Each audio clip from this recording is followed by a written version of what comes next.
பானு வணக்கம். சென்னை மத்திய தொகுதி எம்பி தயாநிதி மாறன் தொடர்ந்த வழக்கில் அதிமுகவினுடைய பொதுச் செயலாளர் எடப்பாடி பழனிசாமி இன்று எம்பி எம்எல்ஏக்களை விசாரிக்கக்கூடிய சிறப்பு நீதிமன்றத்தில் ஆஜராக இருக்கிறார்.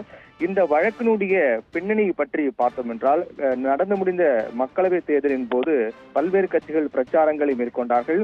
அதிலும் குறிப்பாக கடந்த ஏப்ரல் 15ஆம் தேதி அதிமுக பிரச்சார பொதுக்கூட்டம் சென்னை புரசைவாக்கத்தில் நடைபெற்றது. அப்போது சென்னை மத்திய தொகுதியில் போட்டியிட்ட அதிமுக கூட்டணி வேட்பாளரான தேமுதிகவை சேர்ந்த பார்த்தசாரதி சென்னை மத்திய தொகுதியில் போட்டியிட்டார்.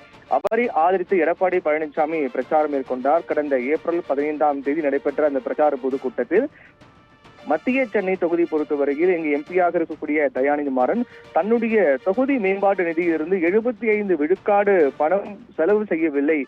தொகுதி மேம்பாட்டுக்காக அவர் எதையுமே செய்யவில்லை. தொகுதி மேம்பாட்டு நிதிக்காக ஒதுக்கப்பட்ட பணத்தில் 75 விழுக்காடு நிதியை அவர் பயன்படுத்தவில்லை என்ற பகிரங்க குற்றச்சாட்டை முன்வைத்து பிரச்சாரம் மேற்கொண்டிருந்தார். இதற்கு தயாநிதி மாறன் கடும் எதிர்ப்புகளை தெரிவித்திருந்தார். அதற்கு மறுப்பும் தெரிவித்திருந்தார். அதைத் தொடர்ந்து இந்த பேச்சு தொடர்பாக சென்னை எழும்பூர் நீதிமன்றத்தில் தயாநிதி மாறன் வழக்கு தொடர்ந்திருந்தார்.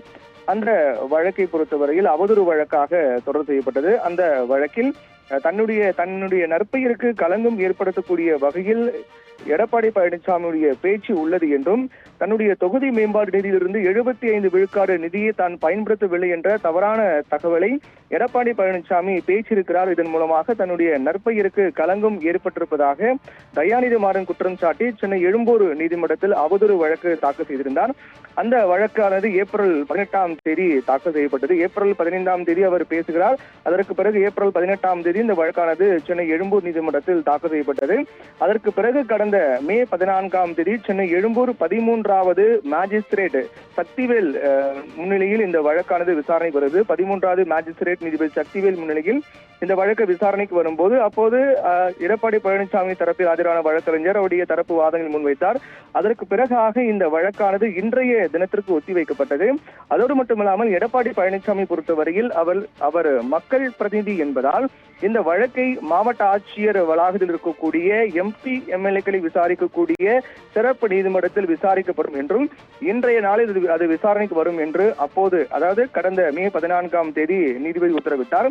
அதைத் தொடர்ந்து இந்த வழக்கானது ஏற்கனவே அறிவித்தபடி இன்று எம்பி எம்எல்ஏக்களை விசாரிக்கக்கூடிய சிறப்பு நீதிமன்றத்தில் விசாரணைக்கு வருகிறது. அதில் அந்த வழக்கில் ஆஜராவதற்காக எடப்பாடி பழனிசாமி தற்போது நீதிமன்ற வளாகத்திற்கு வந்திருக்கின்றார். இந்த வழக்கானது முதற்கட்ட விசாரணை தான் இன்று நடைபெறுகிறது. அதன் காரணமாக இன்று எதிரும் முக்கிய உத்தரவுகள் பிறப்பிக்க வாய்ப்பு இல்லை.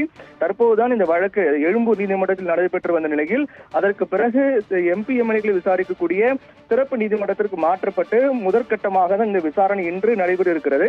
இன்றைய விசாரணையானது இருதரப்பு வாதங்களும் கேட்கப்பட்ட பிறகு அதற்கு அடுத்த கட்டமாக இந்த வழக்கினுடைய அடுத்த கட்ட விசாரணை என்பது மீண்டும் தள்ளி வைக்கப்பட்டு இந்த வழக்கினுடைய நகர்வு என்பது இப்படியாக செல்ல இருக்கிறது. பானு.